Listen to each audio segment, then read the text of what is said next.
Coming up in the news, officials gearing up for the rollout of the Pfizer vaccine, a big appointment for a local educator and unionist, and a back-to-school giveaway set for this weekend. The Bahamas Tonight Northern Edition starts now. This is the Bahamas Tonight Northern Edition.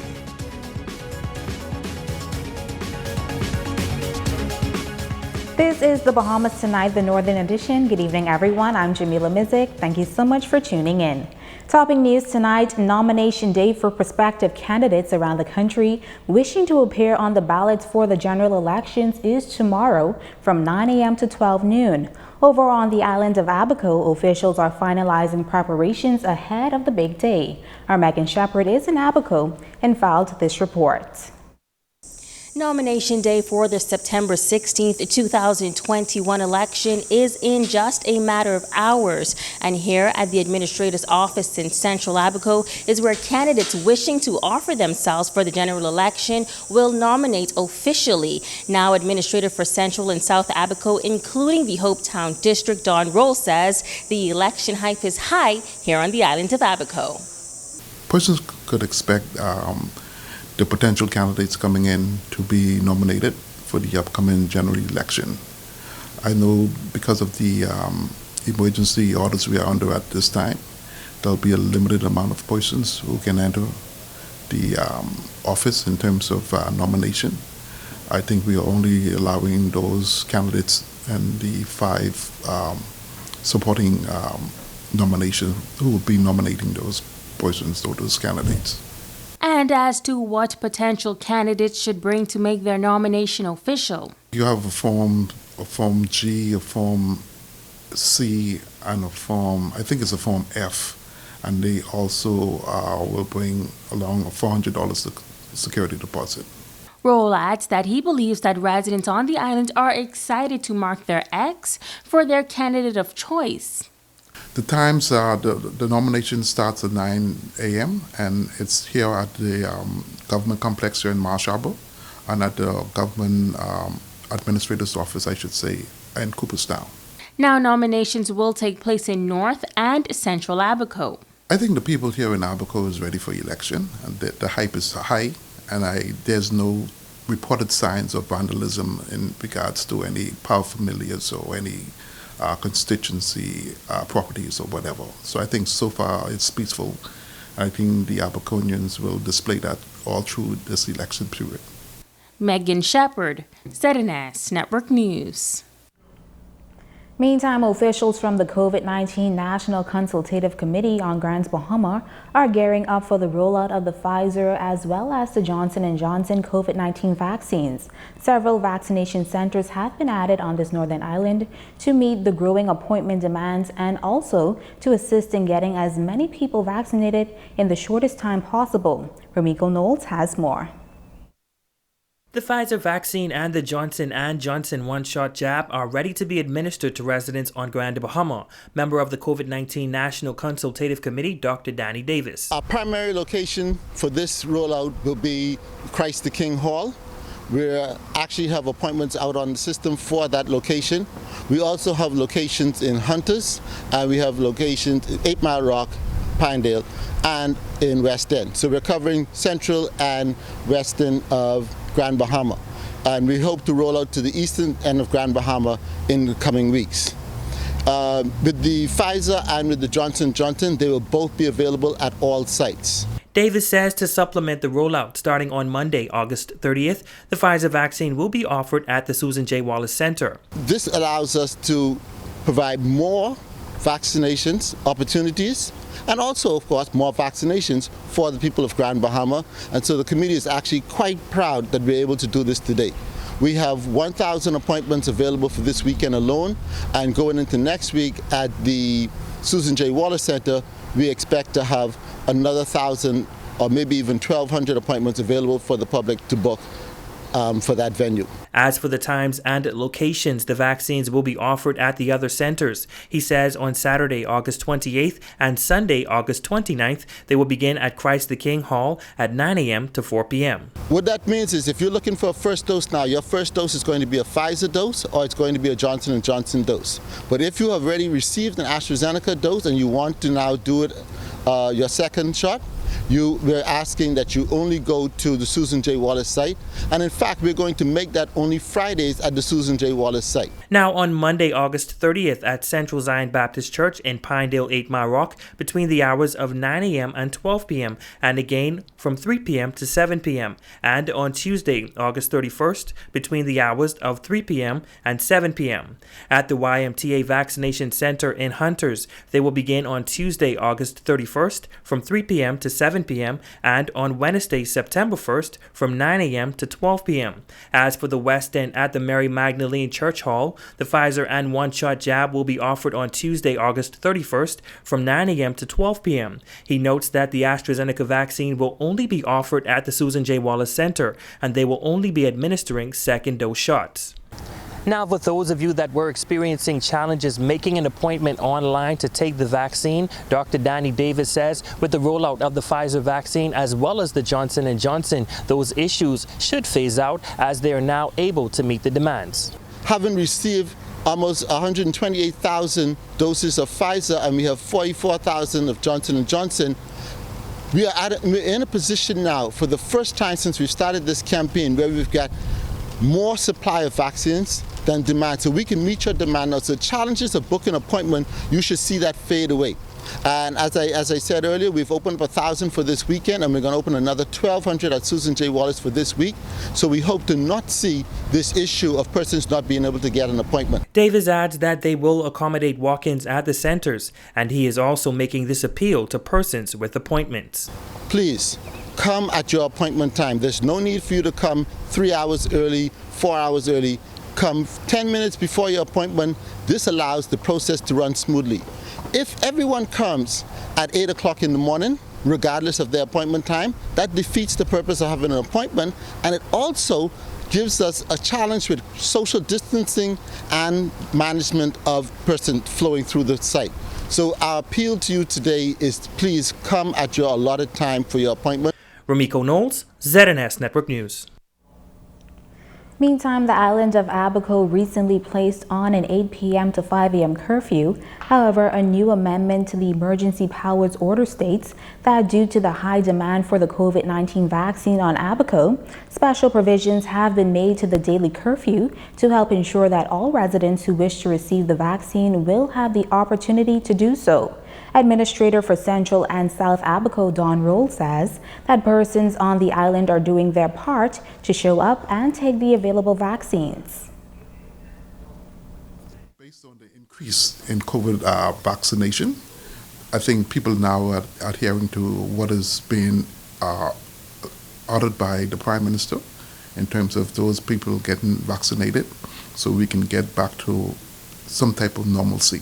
Person is going out and taking the vaccine. I think they had like almost 500 the first day, and I think yesterday was almost 300 to 400. So I think Abaconians now are adhering to those requests in terms of those persons going out and getting vaccinated. The orders state that the following persons will be permitted to move about beyond 8 p.m. during the curfew this evening, Thursday, August 26. Healthcare workers and volunteers involved in the administering of the COVID-19 vaccination, any persons who can show evidence that they have an appointment to receive the vaccination after 8 p.m., or any person who can show that they have just come from being vaccinated and is heading to their place of residence. Meantime, as the COVID-19 climate in the country continues to rise, the nation's leader, Prime Minister, the Most Honorable Dr. Hubert Minnis, is continuing his appeal for Bahamians to become fully vaccinated as a way to protect themselves and loved ones. The Prime Minister also made an appeal to all leaders across the country to encourage others to get the jab. Well, tonight, the Grand Bahama Christian Council President is lending his voice to the importance of being vaccinated. President of the Grand Bahamas Christian Council, Reverend Dr. Robert Lockhart, says, as a community, everyone has a role to play in curbing the spread of the COVID-19 virus in order to move forward, but he believes prayer is key. I would like to encourage all pastors and all churches. I believe that we need to mobilize our people to pray for our nation and to pray that God would help us move on from this disastrous disease that's impacting us and nations all around the world. I believe that God can bring us through this and will deliver us from this. And so I would encourage every church, every pastor, families, let's continue to dedicate ourselves to prayer and seeking God to bring us through this more speedily, to save lives and families, the pain of losing a loved one and the pain of going through sickness. I've talked to a lot of people that have survived and I said, Pastor, I would not wish what I've been through on my enemy because of what I've been through, just the fight of going through COVID. So all of that is just so much pain all around.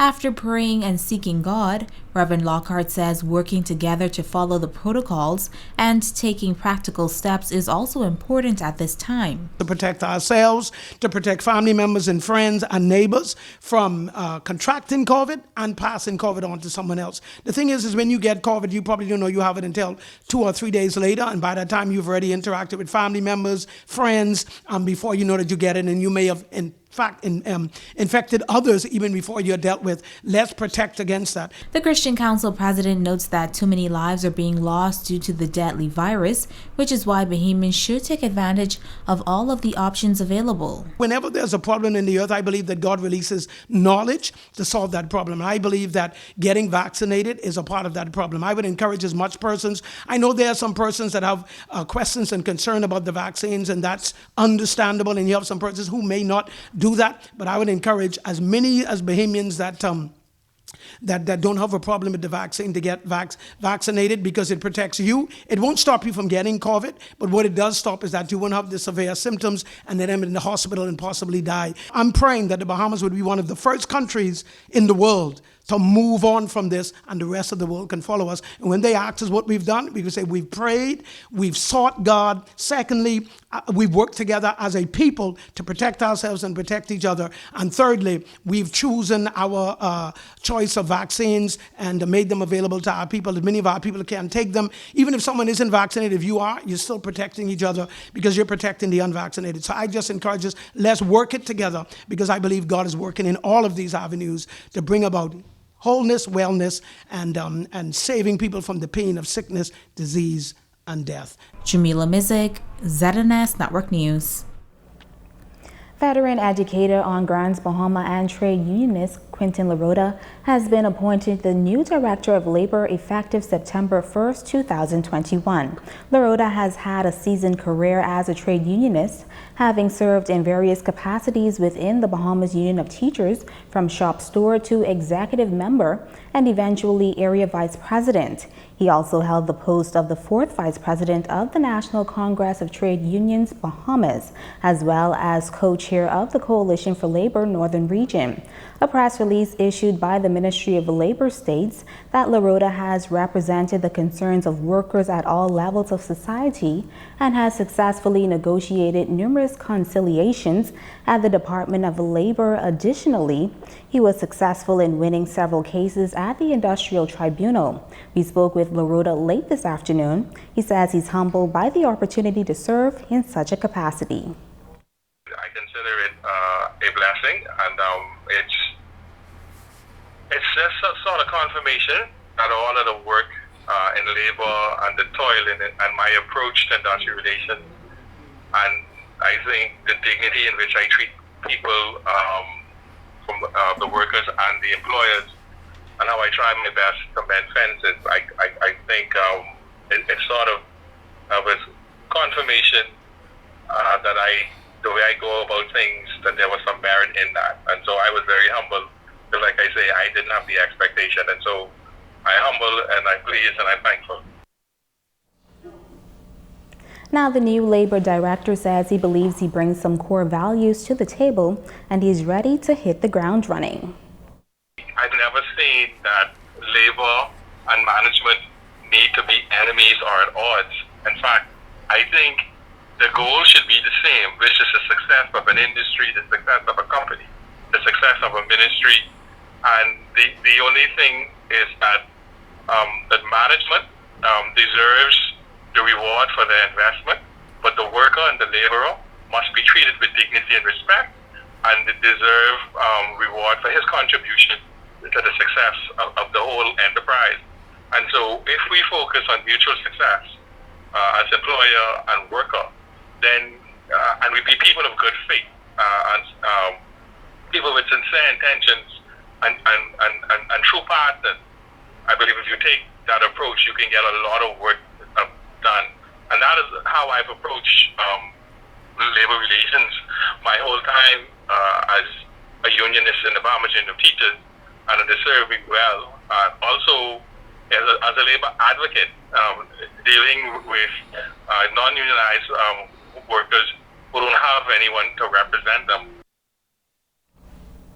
The Ministry of Education confirming that students will not return to face-to-face learning come August 30th. Students will begin the 2021-2022 school year on the virtual learning platform. A top official of a newly formed union is weighing in on this decision and is calling on the Ministry of Education to provide more training opportunities for teachers. Italia Hall reports. The Bahamas Educators, Counselors and Allied Workers Union was established in October of 2020 and has some 300 members. Area Vice President Martha Edgecombe says the union was formed to focus on the integrity and upliftment of teachers. However, even though it's not our preference to go completely virtual, we do understand that with the COVID situation that's currently affecting us at this time, as well as the new Delta variant that is now actually affecting kids, we know that this is the best option for us at this time. And so we've now adjusted ourselves to it. Edgecombe sharing her concerns about the level of preparation among teachers. Even though we would have had some experience with virtual or teaching virtual last year, I think in the back of our minds, we thought that we would have been out of the situation that we were in, and then that we were having control of COVID and how it affected our country. And then we realized that once the Delta variant came abroad, that the numbers actually started to spike, and so we're in another wave. Prior to that, though, we were more focusing on getting back into the classrooms, seeing our kids working face to face. So we got the notice about us going completely virtual after talks flying around about a hybrid process. And so the fact that we're fully virtual now, I don't think all of our teachers are 100% prepared. The area vice president says another area of concern is the shortage of teachers. And that is something that the ministry should really and truly address, because I'm seeing over the years from the time that I was in education that there seems to be a retention problem among teachers. I'm noticing over the years that teachers are not staying into the profession as they used to back in the day. And so that's something that the ministry should look at really seriously, because that is something that has to be addressed. We've had teacher shortages before, but I'm seeing that it's increasing and getting worse over the years. Edgecombe is calling on the powers that be to provide more training for teachers on the virtual platform. Teachers at this time are relying on their own knowledge and their own resources as opposed to having a pooled bank of resources and programs that we can use and readily jump right into. I think the government needs to focus more on proper training for teachers for these virtual applications, and perhaps provide something or have some program created specifically for us. And I'm not just talking about the EMIS or the LMS that is currently on stream. I'm saying programs that can connect to it so that we can provide a more entertaining, a more stabilizing program for the kids to keep their attention, because that is a challenge that we will see going forward. Now all public schools will reopen virtually on August 30th, 2021. Italia Hall, ZNS Network News. Former Governor General and former Deputy Prime Minister, His Excellency the Most Honorable Arthur Dion Hanna, laid to rest today following a homegoing service at Christ Church Cathedral in the nation's capital. Hanna was described as a champion of the people, one whose work centered on uplifting all Bahamians, and a founding father of the modern Bahamas, who fought for equality and social justice. His Excellency, the Most Honorable A.D. Hanna, was the country's 7th Governor General. He passed away on August 3rd at the age of 93. You're watching the Northern Edition. Stay with us.